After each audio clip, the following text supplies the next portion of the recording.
je m'appelle Baptiste Bréjon, je suis le cofondateur de Glaster. Et chez Glaster, qu'est-ce qu'on fait? Bon, de l'intelligence artificielle bien sûr, mais surtout à destination des personnes atteintes de troubles 10, donc qui ont des difficultés notamment avec la lecture, en leur proposant des solutions sur mesure à leurs besoins. Les troubles 10, il faut bien comprendre que tout le monde est différent et que tout le monde a des difficultés différentes.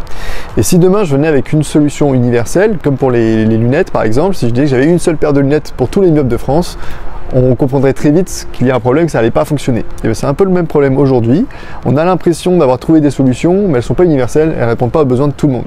Et c'est là que l'IA est intéressante, c'est que je vais pouvoir aller adresser chaque besoin individuellement et proposer cette fois-ci la paire de lunettes qui va bien pour ces personnes. Je pense vraiment que l'IA, c'est l'outil qui va changer comment l'homme aujourd'hui vit, tout simplement. L'IA, c'est seulement une approche mathématique des choses, statistique.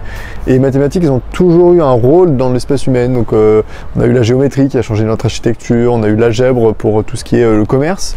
Et là, on a une nouvelle révolution mathématique finalement, et on vient l'appliquer avec l'intelligence artificielle. C'est pour ça qu'il ne faut pas en avoir peur. Et je pense que c'est juste un changement naturel. Mais voilà, je pense que fondamentalement, on va changer notre matière de vivre, notamment grâce à ces approches mathématiques des problèmes. Je pense que ce qui serait incroyable, c'est d'avoir une intelligence artificielle qui soit capable d'imaginer.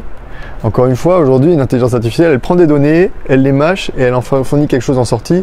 Donc on est forcément sur de la régression. On ne peut pas inventer des choses. Et le jour où l'intelligence artificielle elle pourra inventer des choses, on va ouvrir un spectre des possibilités énormes.